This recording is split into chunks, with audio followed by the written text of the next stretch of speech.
اگر آپ چاہتے ہیں نا زندگی میں سکون ہو تو حقیقتوں کا سامنا کرنا سیکھیں۔ آپ جو ہیں وہ رہنا سیکھیں، جو آپ نہیں ہیں وہ بننے کی کوشش نہ کریں۔ حقیقت کا سامنا کرو گے تو زندگی اطمینان میں آ جائے۔ ہم نے نا بہانے بنا لیے، ہیلے بنا لیے، جھوٹ کے سہارے اپنے آپ کو اونچا کر لیا۔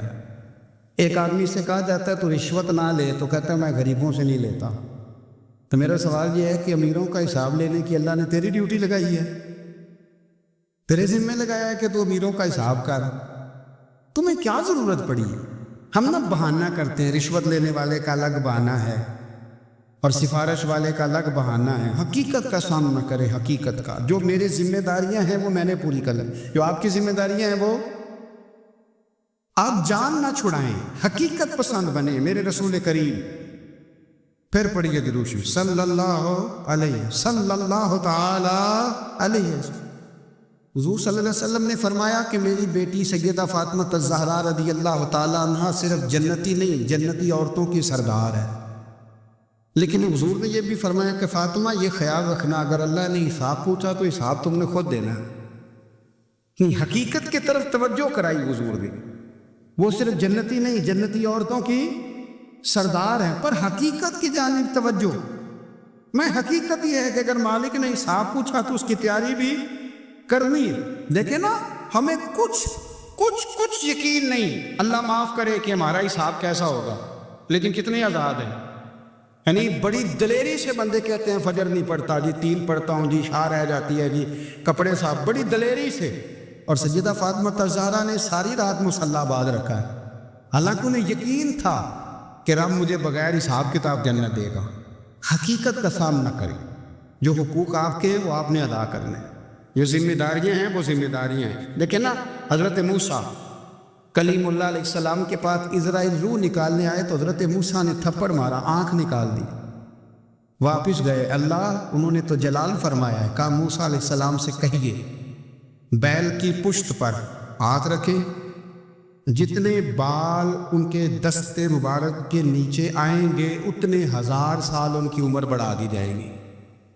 یعنی میرے کان میں کوئی بتا دے کہ جناب 60 سال بڑھ گئی، کیا آپ کے کان میں کوئی کہہ دے تو خوشی ہوتی ہے کہ نہیں؟ لیکن یہ حقیقت پسندی نہیں، اس لیے کہ 60 بھی گزر جائیں گے، 70 بھی، یہ حقیقت نہیں۔ حضرت موسیٰ کلیم، چلے میں مثال دیتا ہوں، سمجھ لے 10 بال، حالانکہ بہت زیادہ آتے ہوں گے، 10 بال اگر حضرت موسیٰ کے ہاتھ کے نیچے آئے تو 10,000 سال تو عمر بڑھ گئی نا۔ 10 یعنی 10 سال نہیں، 10 نہیں، 10 بہت زیادہ تھی نا۔ تو حضرت موسیٰ کلیم اللہ علیہ السلام سے آ کے عرض کیا گیا حضور بیل کی پشت پر ہاتھ رکھیں، جتنے آپ کے ہاتھ کے نیچے بال آئیں گے اتنے 1000 سال عمر بڑھ جائے گی۔ تو حضرت موسیٰ نے حقیقت پسندی والی بات کی، فرمایا پھر کیا ہوگا؟ 10,000 سال کے بعد پھر کیا ہوگا؟ کہ حضور جانا تو پھر بھی ہے، فرمایا پھر ابھی چلتے ہیں۔ اگر جانا ہے نا، جانا ہے تو پھر، اگر جانا ہے تو پھر ابھی، اور سجنوں اگر نماز پڑھنی ہے تو ابھی کیوں نہیں؟ اگر داڑھی رکھنی ہے تو پھر رمضان کا انتظار کیوں کرے، ابھی کیوں نہیں؟ اگر سچ بولنا ہے تو پھر، اگر رزق حلال کھانا ہے تو پھر انتظار کاہے کا؟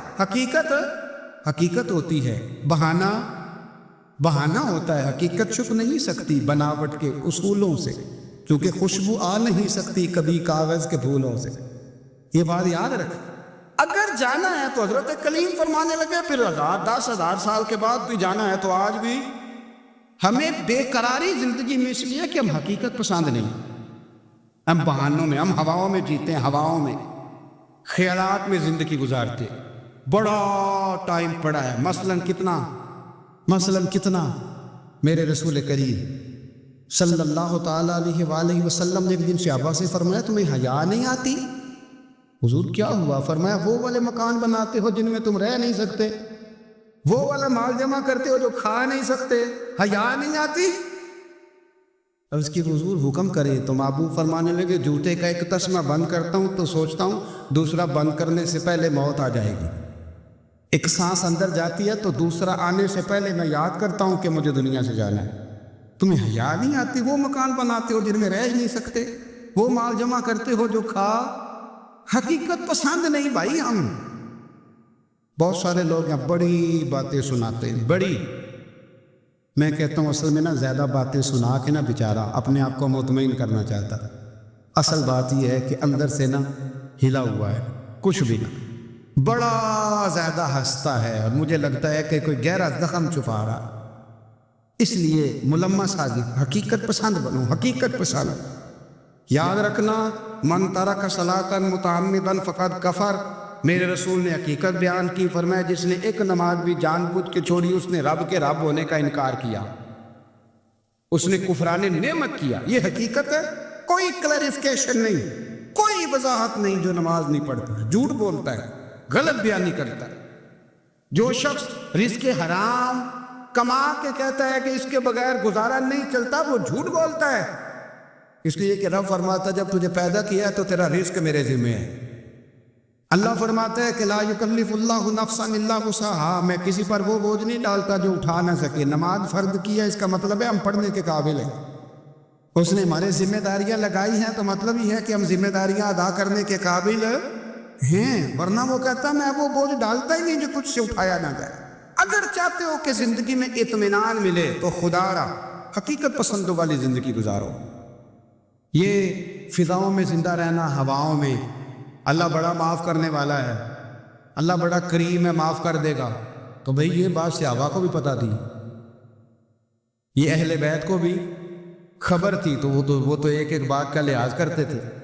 یہ غوث اعظم کو بھی پتہ تھی، یہ ان کے والد کو بھی پتہ تھی، جنہوں نے کسی کا ایک سیب کھا لیا تھا تو 12 سال اس کے گھر میں نوکری کرتے رہے، انہیں نہیں پتہ تھا اللہ بڑا کریم ہے، معاف کر دے گا، ایک سیب ہی ہے نا۔ تو حقیقت پسندی آپ کو سکون دے گی، اور اگر آپ نے اپنے آپ کو غیر مطمئن کیا ہوا ہے، بات کچھ اور ہے، اور آپ نے اپنے آپ کو ڈال کسی اور طرف لیا ہے، تو پھر آپ کو سکون مل سکتا؟ سکون حقیقت پسندی میں، اصل میں سکون ہوتا ہے، اداکاری میں سکون نہیں ہوتا۔ تیسری بات سنیں، اگر آپ چاہتے ہیں زندگی میں مطمئن رہے تو دنیا داروں سے امیدیں توڑ دیں، اللہ اور اس کے رسول سے امید وابستہ کریں، اولیاء اللہ سے امیدیں وابستہ کریں، صحابہ اور اہل بیت سے امیدیں، اللہ اور اللہ والوں سے امیدیں، دنیا داروں سے امیدیں۔ آپ کو پتہ ہے دنیا دار کی تباہی کب ہوتی ہے؟ جب انہیں خوش آمدی مل جاتا ہے۔ چودھری کا بیڑا اس وقت غرق ہوتا ہے جب اسے چودھری کہنے والے زیادہ ہو جاتے ہیں۔ سیٹھ صاحب اور نواب صاحب بیچارے تباہ تب ہوتے ہیں بھولے پن میں، جب ان کے دائیں بائیں ریلا ہوتا ہے سیٹھ صاحب کہنے کا، لوگ انہیں کھانا چاہتے ہیں، پیار ان کا نہیں ہوتا، ان کی جیب کا ہوتا ہے، محبت ان سے نہیں ہوتی، ان کی کرسی سے ہوتی ہے، ضروریات کا پیار ہوتا ہے، تباہ کر دیا جاتا ہے۔ ہماری ساری توقعات دنیا داروں سے وابستہ ہو گئی ہیں، ناراض نہ ہونا۔ پیروں نے، مولویوں نے، درویشوں نے، انہوں نے بھی سیر رکھے ہوئے جلسوں کی صدارت کرانے کے لیے، یعنی مذہبی جلسہ ہے، اس میں بہت زبردست پڑھے لکھے صاحب تقوی عالم کا خطاب ہے، اور کس صدارت وہ بندہ کر رہا ہے جس نے عشاء کی نماز بھی نہیں پڑھی، وہ بندہ صدارت کر رہا ہے، کیوں؟ اس لیے کہ اس نے لاکھ روپیہ دیا ہے محفل میں۔ خدا را دنیا داروں سے امیدیں چھوڑ دے، ورنہ آپ کمزور پڑ گئے، آپ کی امیدیں ٹوٹیں گی۔ کتنا کمزور ہے وہ شخص جو 2-4 ہزار کے لیے کسی بندے کی چاپلوسی کرتا ہے، اس کے پیچھے بھاگتا ہے، خوش آمدیں کرتا ہے، تھوڑے سے نوٹوں کے لیے، دکھ سکھ میں کام آئے گا اس کام کے لیے۔ میرے رسول کریم علیہ السلام نے فرمایا جس نے بندوں کو راضی کرتے کرتے رب کو ناراض کر دیا، اس کی دنیا بھی گئی اور آخرت بھی گئی، اور فرمایا جس نے بندوں کی پرواہ نہیں کی اللہ کو راضی کیا، فرمایا اگر رب راضی ہو گیا تو لوگوں کے دلوں میں بھی محبت پیدا فرما دے گا۔ کیا ضرورت ہے خوش آمد کرنا دنیا داروں کی، سیٹوں کی، نوابوں کی، چاپلو۔ اور میں آپ کو ایک بات بتاؤں، ہوتا پتہ کیا ہے، یہ جو حب جا اور حب با ہوتی ہے نا، اس سے پیٹ نہیں بھرتا۔ آپ کو اگر خوش آمد کرنی ہے تو پھر آپ کو ساری زندگی کرنی ہے، پھر ان کو بھی پتہ ہوتا ہے کہ تعلق کس بنیاد پر ہے، اس میں کبھی بھی خلوص پیدا نہیں ہوتا، آپ بے چین رہتے ہیں، بے قرار رہتے ہیں، آپ کو تکلیف رہتی ہے ہمیشہ۔ کبھی بھی دنیا داروں سے امیدیں وابستہ نہ کریں۔ ایک بات سنیں بڑی شاندار، امام غزالی نے لکھی ہے۔ امام غزالی فرماتے ہیں کہ ہارون الرشید نا حج کر کے واپس آیا بغداد میں، تو کونے میں حضرت بہلول دانا بیٹھے تھے، رش بہت تھا، مجمع بڑا تھا، حضرت بہلول دنا بھی سڑک کے کنارے بیٹھے تھے تو سپاہی کہنے لگے یہاں سے اٹھ جاؤ، فرمانے لگے ہارون رشید کی زمین نہیں، زمین میرے رب کی ہے، میں کیوں اٹھوں؟ وہ قریب سے گزرا تو سلام لی، تو آپ نے اس کا پروٹوکول دیکھا تو فرمانے لگے ہارون رشید تجھ سے تگڑے تگڑے موٹے موٹے پروٹوکول میں نے لوگوں کے دیکھے ہیں، اور یہ جو تیرے دائیں بائیں آج تیرے نعرے لگا رہے ہیں یہ پہلے ان لوگوں کے نعرے لگایا کرتے تھے، اور تھوڑا وقت گزرنے دے، جو تیرے بعد آئے گا نا یہ سارے پھر ان کے نعرے بھی لگائیں۔ تو جھوٹ کی دنیا میں زندہ ہے، ان سے تو نے امیدیں وابستہ کی ہیں، ایک کار اس کے نعرے لگائیں۔ اس کے دل پہ بڑا اثر ہوا، گھوڑے سے اتر آیا، آگے کہنے لگا حضور آپ نے مجھے بڑی اچھی نصیحت کی ہے، میرا دل بڑا ٹھنڈا ہوا ہے، میں نے سنا ہے آپ مقروض ہیں کچھ لوگوں کا قرض، تم مجھے کوئی حکم ہی کر دیں۔ آپ ہنسنے لگے، فرمانے لگے یار تو بڑے بیوقوف ہے، بڑے بیوقوف ہے، تو میں تجھے نصیحت کر رہا ہوں تو مجھے الجھا رہا ہے، حضور کوئی حکم کر دیں۔ کیا خوبصورت انداز ہے رب کریم کے بندوں کا۔ حضرت بہلول دانا فرمانے لگے تیرا رب کون ہے؟ کہا اللہ، تو فرمایا میرا کون ہے؟ کہا اللہ۔ فرمانے لگے یہ تو نہیں نہ ہو سکتا کہ اللہ ہارون رشید کو دیتا رہے اور بہلول دانا کو بھول ہی جائے، یہ تو نہیں نہ ہو سکتا کہ ہارون رشید کو دیتا رہے اور بہلول دانا کو بھول جائے۔ فرمایا اس کا دل، اس کا ارادہ ہوا، ارادہ قدرت ہوا کہ بہلول مقروض رہنا چاہیے، تو اگر رب مجھے رکھنا چاہتا ہے دکھ قبول محمد بخشا، راضی رہن پیارے، اگر وہ چاہتا ہے میں مقروض رہوں تو میں بھی چاہتا ہوں کہ میں مقروض ہی رہوں، یہ تو نہیں نہ ہو سکتا کہ تجھے دے اور مجھے نہ دے۔ فرمایا میری تجھ سے کوئی امید نہیں، مجھے جب بھی دے گا میرا رب بھی دے گا، اور وہ دے گا تو پھر انشاءاللہ خزانے کھول کے دے گا۔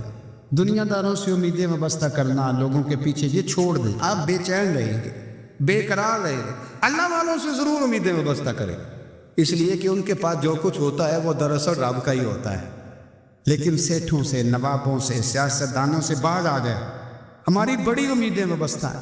میں اکثر کہتا ہوں جتنے پھیرے نوکری کے لیے دنیا دار کے دروازے پہ لگائے ہیں نا، اس سے کم دفعہ مسجد میں نفل پڑے ہوتے تو رب اتنی بڑی مہربانی فرما دیتے۔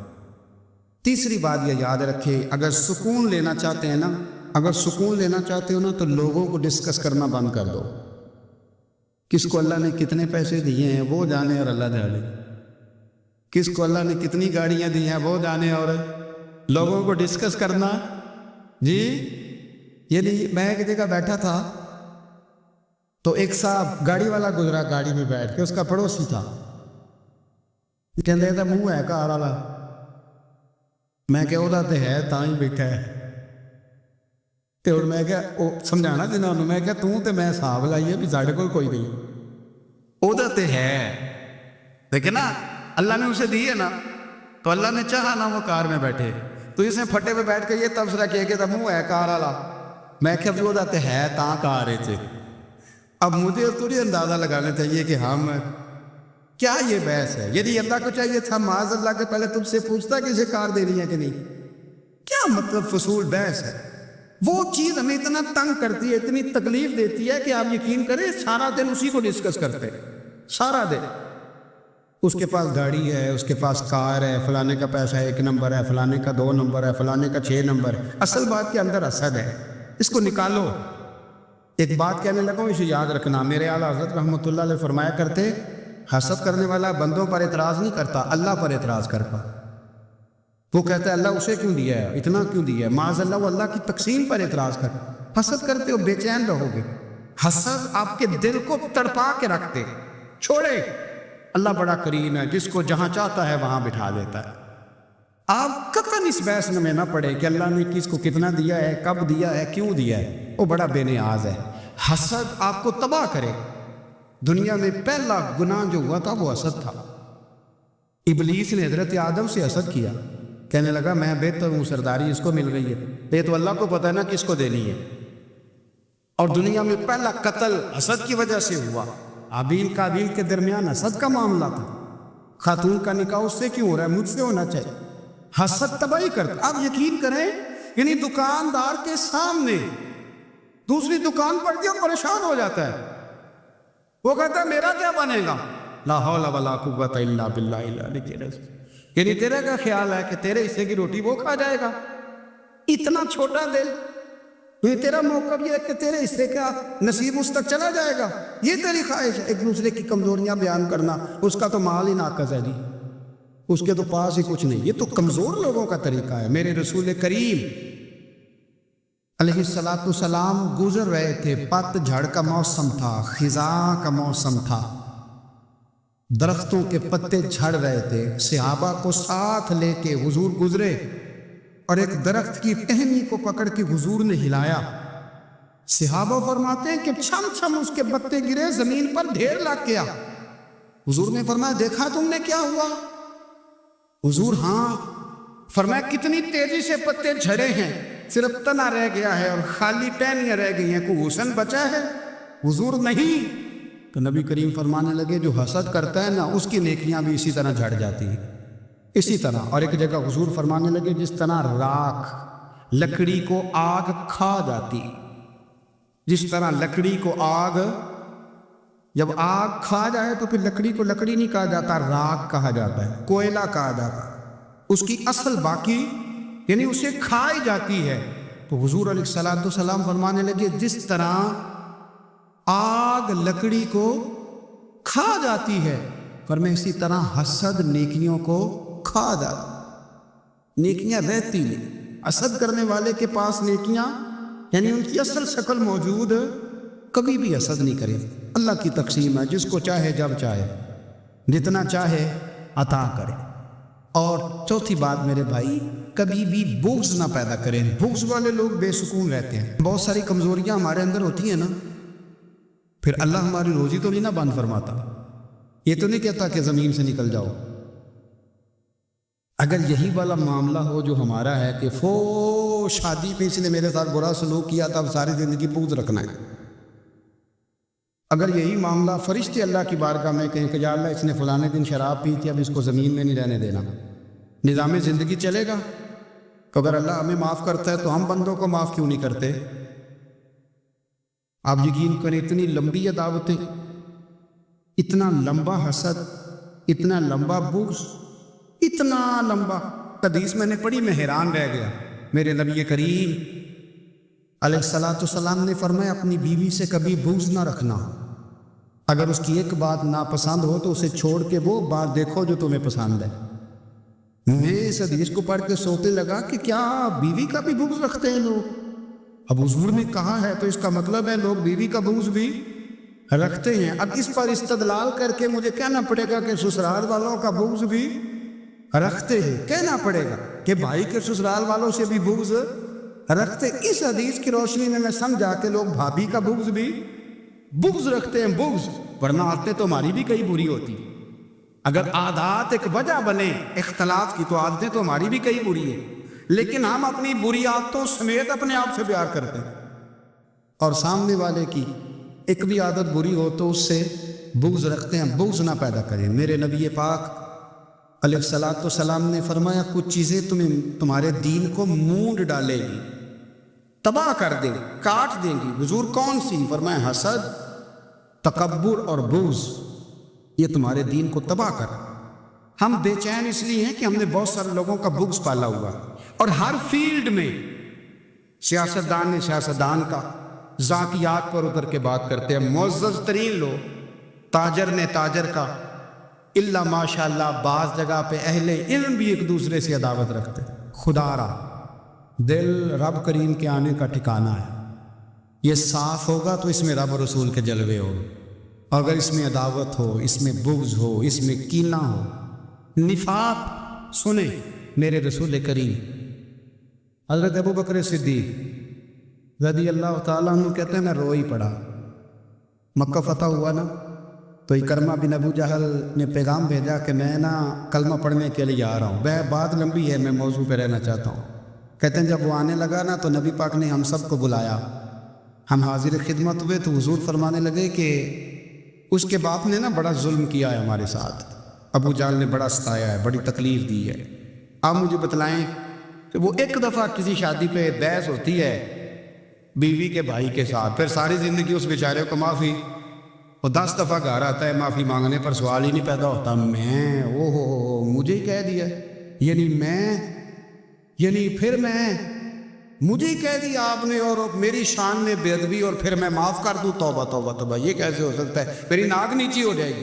اور آپ نے مجھے کہہ دیا، سوال ہی نہیں پیدا ہوتا۔ اور یہ رونا میں اکثر ہوتا ہوں کہ شادی والے دن داماد صاحب کا زیادہ دماغ خراب ہوتا ہے۔ جب چھوٹی سالی کی شادی ہوتی ہے نا، اس دن اس کو بخار چڑھتا ہے، کوئی اس کو کان میں کہتا ہے تیری عزت نہیں کر دی، اس دن اس کا دماغ خراب ہو جاتا ہے، بچے اٹھا کر نکل آتا ہے، وہ بیچارہ سسر منتیں کر رہا ہوتا ہے کہ تیری مہربانی آ جا، یہ عزت کرا رہا ہے۔ تو میں نے کہا احتجاج کر کے جو عزت کرائی جاتی ہے وہ عزت نہیں ہوتی۔ ہاں، یہاں مانگ کے عزت لیتے ہیں لوگ، یہ احتجاج کی کوئی عزت ہے؟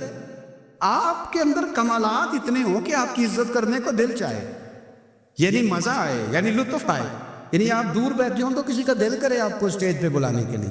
یہ کیا بات ہوئی کہ چھائے جانا اور بھاگ کے آگے جانا؟ ان سے نکلیں۔ اکرمہ بن ابو جہل کلمہ پڑھنے کے ارادے سے آ رہے ہیں، حضور علیہ السلام نے صحابہ کو بلایا، کتنی زیادہ دعوت رکھی جا سکتی تھی؟ معاذ اللہ، کب سے وہ چلا تھا ظلم کرنے، اور اس کے بعد اس کا بیٹا شروع ہو گیا۔ کتنی باتیں تھیں جو ناقابل معافی تھیں، پر کریم رسول نے ہمیں بتلایا ہے کہ سکون والی زندگی کہتے کس کو ہے۔ جب سب لوگ جمع ہو گئے تو حضور نے فرمایا بھئی وہ کلمہ پڑھنے آ رہا ہے، اس کے باپ نے ظلم بڑے کیے ہیں، پر میری نصیحت یہ ہے کہ اس کے سامنے اس کے باپ کو کوئی برا نہ کہے، خبردار کوئی اس کے سامنے کوئی بات نہ کرے۔ اب وہ کلمہ پڑھنے آ رہا ہے، مطیع ہو کے آ رہا ہے، بان کے آ رہا ہے۔ کہتے ہیں اللہ کے رسول نے نا کافی دیر تک خطبہ دیا، بریفنگ دی، بات سمجھائی۔ جناب صدیق اکبر کہتے ہیں میں رو پڑا۔ ایک صحابی مجھے کہنے لگے تمہیں کیا ہوا؟ تو میں نے کہا میں مصطفیٰ کی رحمت پہ رو رہا ہوں، دیکھو کن کے لیے حضور گراؤنڈ بنا رہے ہیں، اے دیکھو کن کے لیے حضور تیاری کر رہے ہیں، جنہوں نے ساری زندگی دشمنی کی۔ خدا رہا یہ اندر سے عداوتیں نکال تھے ان کو۔ او بھائی اتنا تو لمبا ٹائم ہی کوئی نہیں، اتنا تو وقت ہی کوئی نہیں، اس کو صاف رکھو۔ بندہ کوئی کر بھی گیا تو کوئی حرج نہیں، جنگی مندی سجنا کھولو 100 واری ہو جاندی، یار یاراں دا گلا نہیں کر دے۔ اصل پریت یار یاراں دا جڑا گلا کردا تے یار نہیں جی ہوندا۔ ہاں پکی بات، پکی پیڑی۔ میرا ایک سنگی مجھے آ کے آنے لگا فلانے جگہ بندہ یہ بات کر رہا تھا، میں کہ تو ہوتے سے سوندا سا تم ہی نال ہی سے، میرا تو سجن بات سن ہی نہیں سکتا۔ چنگی مندی سجنا کولو 100 واری ہو جاندی، یار یاراں دا گلا نہیں کر دے، اصل پریت جنہ دی۔ ہاں جو بندے پھر ہوتے اس طرح کے، ان کے لیے بھی میاں صاحب نے کہا ہے، ان کے لیے بھی میاں صاحب نے کہا ہے، ان کے لیے بھی آپ نے بات ارشاد فرمائی ہے۔ آپ نے فرمایا چنگا ہویا لڑ نیڑے چھٹا، کتے عمر نہیں لنگی ساری، بے قدران دی یاری کولوں توبہ لکھ لکھ واری۔ اور چنگا ہویا لڑ نیڑے چھٹا، کتے عمر نہیں لنگی ساری۔ جو اس طرح کا تھا نا شکوے کرنے والا، بغض رکھنے والا، فرمایا بے قدران دی یاری کولوں توبہ، یعنی لاکھ طلاق کنے ہو گئے، یعنی 2 لاکھ باری توبہ کی تھی انہوں نے، گنی نہیں جا سکتی جتنی میاں صاحب نے توبہ کر دی۔ بے قدرے دوست، بے قدران دی یاری کولوں توبہ لکھ لکھ باری، چنگا ہویا لڑ نیڑے چھٹا، کتے عمر نہیں لنگی ساری۔ تو مہربانی کرے، ایک تو اگر آپ مطمئن رہنا چاہتے ہیں تو کبھی کبھی نہ مست ہو کے ذکر الہی کریں، مست ہو، وہ والا ذکر نہیں جس میں آپ موبائل بھی دیکھ رہے ہیں اور کہانیاں بھی۔ میرے سامنے کوئی بندہ جمعے والے دن یا تقریر کے درمیان تسبیح لے کے بیٹھ جائے تو میں اس سے پوچھتا ہوں تو دو کام ایک ٹائم لکھے میں پہ کرنا ہے؟ میری بھی بات سن رہے ہو، تسبیح پڑھی تو ممکن ہی نہیں۔ تسبیح تو تسبیح ہے، جب وہ ہوگی تو پھر کوئی اور کام سوال ہی نہیں پیدا۔ ایک تو ذکر کریں محض، دوسری بات حقیقت کا سامنا کریں۔ آپ اگر مطمئن رہنا چاہتے ہیں تو حقیقت پسند بنے۔ تیسری بات حسد چھوڑ دیں، دوسروں کو ڈسکس کرنا چھوڑ دیں، آپ یہ دیکھیں کہ اللہ نے مجھے کیا کچھ دیا، اس پہ راضی رہیں۔ اور چوتھی بات عداوت چھوڑ دیں، سینے میں کینہ چھوڑ دیں، آپ کی زندگی مطمئن ہو جائے گی، آپ خوشحال رہیں گے۔ وہ جو آپ لفظ کہتے ہیں نا کہ میں بور ہوں، میں پریشان ہوں، اس سے آپ نکل آئیں گے۔ اللہ ہمیں محبوب کی غلامی میں زندہ رکھے، غلامی میں موت۔